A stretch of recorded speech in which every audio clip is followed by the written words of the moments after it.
മൂന്നാർ നിവാസികളുടെ ഉറക്കം കെടുത്തി വീണ്ടും ജനവാസ മേഖലയിൽ ഭീതി പരത്തി കാട്ടാനയെത്തി. മൂന്നാർ നല്ലതണ്ണി ഐറ്റിക്ക് സമീപമുള്ള വീടുകൾക്കരികിലാണ് കാട്ടാന ഇറങ്ങിയത്. പുലർച്ചെ 5 മണിയോടെ എത്തിയ കാട്ടാന ഏറെ സമയം പ്രദേശവാസികളെ ആശങ്കയുടെ മുൾമുനയിൽ നിർത്തി. പിന്നീട് വനം വകുപ്പെത്തിയാണ് ആനയെ കാട്ടിലേക്ക് തുരത്തിയത്. ആന വീടിന് മുന്നിൽ നിൽക്കുന്നത് കാണാൻ നിരവധി പേരാണ് സംഭവസ്ഥലത്തെത്തിയത്. നാട്ടുകാരായ നിരവധി പേരാണ് ആനയെ കണ്ടതോടെ ഭീതിയിൽ റോഡരികിൽ മണിക്കൂറുകളോളം കാത്തു നിൽക്കേണ്ടി വന്നത്. വേനൽ കനത്തതോടെ മൂന്നാർ മേഖലകളിൽ വന്യജീവികൾ കൂടുതലായി കാടിറങ്ങുകയാണ്. തേയിലത്തോട്ടത്തിൽ ജോലിയെടുക്കാനെത്തുന്നവരും ഭീതിയോടെയാണ് ഇപ്പോൾ ജോലിക്ക് പോകുന്നതും. കാട്ടാന ശല്യമാണ് അതിരൂക്ഷം. ദിവസവും ജനവാസ മേഖലകളിൽ കാട്ടാനകളെത്തി ഭീതി പരത്തുകയും നാശനഷ്ടം വരുത്തുകയും ചെയ്യുന്ന സ്ഥിതിയും ഇവിടെയുണ്ട്. ഒട്ടനവധി കൃഷിയാണ് ഇതിനോടകം നശിപ്പിച്ചത്. മൂന്നാർ നല്ലതണ്ണി ഐറ്റിക്ക് സമീപമുള്ള വീടുകൾക്കരികിലാണ് ഒടുവിൽ കാട്ടാന ഇറങ്ങിയത്. ரொம்ப ஆனை சல்லியமாக இருக்குது, வேலைக்கு போக முடியல. காட்டுலேயும் போனாலும் அதே தான், ஆனை 3 மணிக்கெலாம் ஆனை வந்துடுது காட்டுக்கு. மாடு ஆனை இதே ஒரு பயந்து தான் வேலை செய்கிறோம். காட்டில் உயிரை கையில் பிடிச்சிக்கிட்டு வேலை செய்கிறோம்.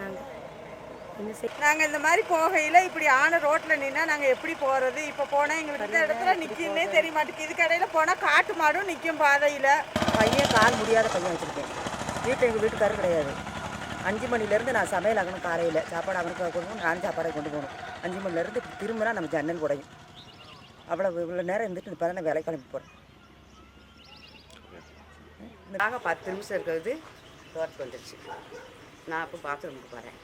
சத்தம் கட்டோன்னே கதை அடைச்சி உள்ளே போயிட்டேன்.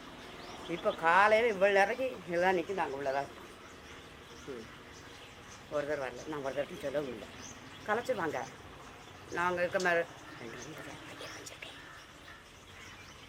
சொல்லுவேன்.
പടയപ്പ അടക്കമുള്ള ഒറ്റയാന്മാർ ജനവാസ മേഖലകൾക്കരികിൽ നിന്നും പിൻവാങ്ങാത്ത സ്ഥിതിയുമുണ്ട്. രാപ്പകൽ വ്യത്യാസമില്ലാതെയാണ് തൊഴിലാളി കുടുംബങ്ങൾ വന്യജീവികളെ ഭയന്ന് ജീവിക്കുന്നത്. പലരും വന്യജീവികളെ ഭയന്നാണ് തോട്ടം തൊഴിലിൽ ഏർപ്പെട്ടുകൊണ്ടിരിക്കുന്നത്. കാട്ടാനകളെ ഭയന്ന് രാത്രികാലങ്ങളിൽ ആളുകൾ പുറത്തിറങ്ങാൻ മടിക്കുകയും ചെയ്യുന്നു.